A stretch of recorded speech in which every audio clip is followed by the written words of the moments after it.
చోటు నందు నిప్పు అంటుకుని మామిడి తోట దగ్ధం. రాఘవాపురం ఎక్స్ రోడ్డు వచ్చివాల వెంకన్న మామిడి తోట కాలిపోవడం జరిగింది. పక్కన ఉన్న రైతు మామిడి సైదులు అనే వ్యక్తి నిప్పు పెట్టగా పక్కన ఉన్న తోటలోకి వెళ్లి 40 టేకు చెట్లు 15 మామిడి చెట్లు కాలిపోవడం జరిగింది. నాకు న్యాయం చేయగలరు అని తోట యజమాని పచ్చిపాల వెంకన్న మాట్లాడుతూ గత కొన్ని సంవత్సరాల నుండి మామిడి చెట్లు టేకు చెట్లను పెంచుతున్నాను అని తెలిపారు. గత కొన్ని సంవత్సరాల నుండి మామిడి టేకు చెట్లు 2 లక్షలపై పెట్టుబడి పెట్టారని ఆందోళన వ్యక్తం చేశారు.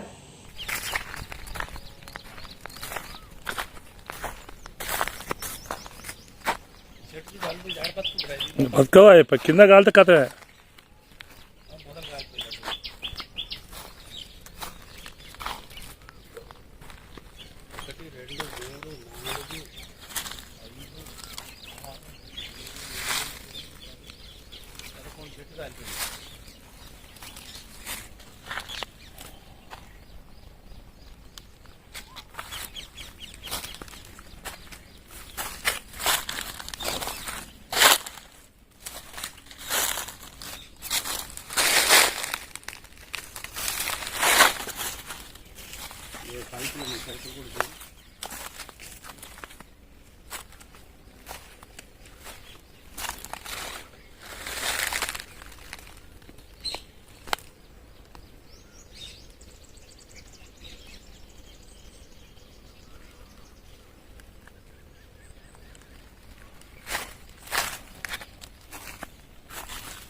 నేను పచ్చిపాల వెంకన్న, రాఘవపురం క్రాస్ రోడ్డు.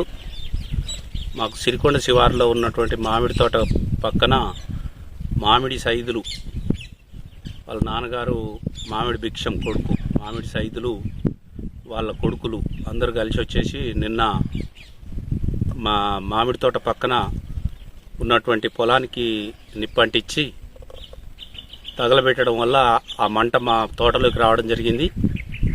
మామిడి తోట చుట్టూ ఫెన్సింగ్ వెంబడి టేక్ చెట్లు పెట్టుకున్నాం మేము.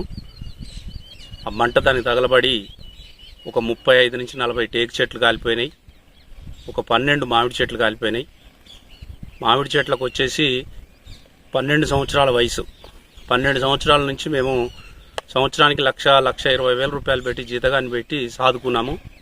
ఈ 12 సంవత్సరాలు సాదుకున్నటువంటి చెట్లు ఒక 12 మామిడి చెట్లు కాలిపోయినాయి. నెక్స్ట్ 15 సంవత్సరాలు 15 నుంచి 16 సంవత్సరాల వయసు ఉన్నటువంటి టేక్ చెట్లు ఒక 35 నుంచి 40 చెట్లు కాలిపోయినాయి. దీనికి సంబంధించి నీళ్లు కట్టడం కోసం వేసినటువంటి పీవీసీ పైపులు, ఒక 3 పీవీసీ పైపులు కాలిపోయినాయి. దీనికి సంబంధించి చాలా దగ్గర నాకు ఒక 2-2.5 లక్షల రూపాయల నష్టం జరిగింది. దీనికి సంబంధించి నాకు మరి మామిడి సైదులతోటి దీనికి కాంపెన్సేషన్ ఏమన్నా ఇప్పించగలరా ఏంది అనేటువంటి విషయాన్ని మాట్లాడడం కోసం రావడం జరిగింది. ఇదే విషయాన్ని మన విలేకరు గారికి కూడా నేను తెలియజేయడం జరుగుతుంది. నాకు న్యాయం చేయాలని కోరుకుంటున్నాను.